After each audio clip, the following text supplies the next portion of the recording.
longer here on Broad Street. It used to be the way you came to town. It used to be the way you left from town. It's probably older than the town itself, starting out as a path that Indians hunted, or that fur traders traveled, or that commerce began.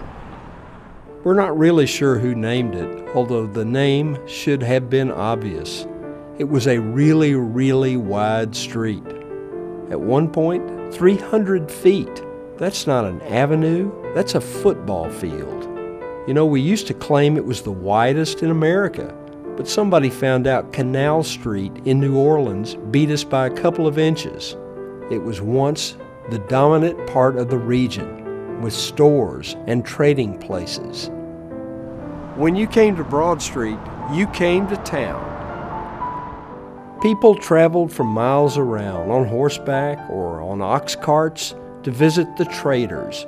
Travel was slow, so many people stayed in Augusta overnight before returning home.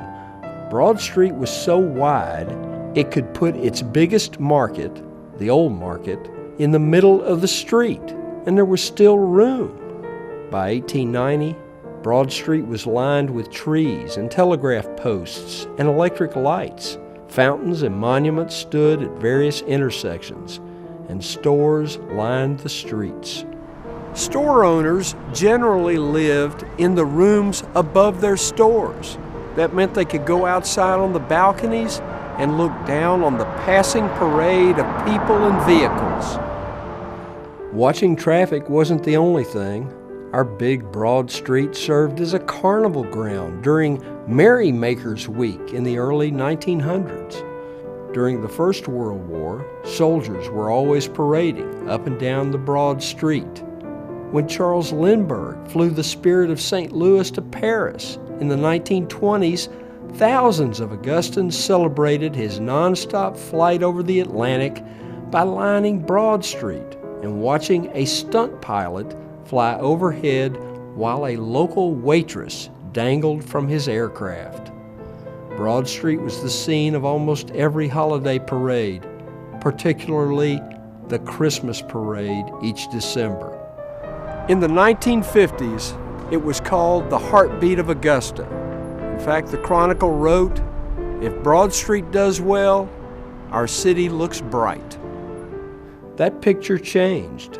By the late 1960s, the city and the Chamber of Commerce and the merchants along Broad Street were trying to come up with a plan to keep their centuries-old marketplace. Shopping centers were rising in the suburbs, and there were rumors of a mall on the way. Some of the city's biggest movers and shakers brought in international architect I.M. Pei, and Augusta's Broad Street tried a whole new approach. But it didn't work. The malls opened in 1978 within a week of each other, and downtown stores closed. Within a year, everything had changed. Broad Street remains today. The traffic might have slowed. The trees, planted by I.M. Pei, have certainly grown, and public facade improvements have added to a growing concentration of bars and night spots and restaurants that have brought back occasional crowds.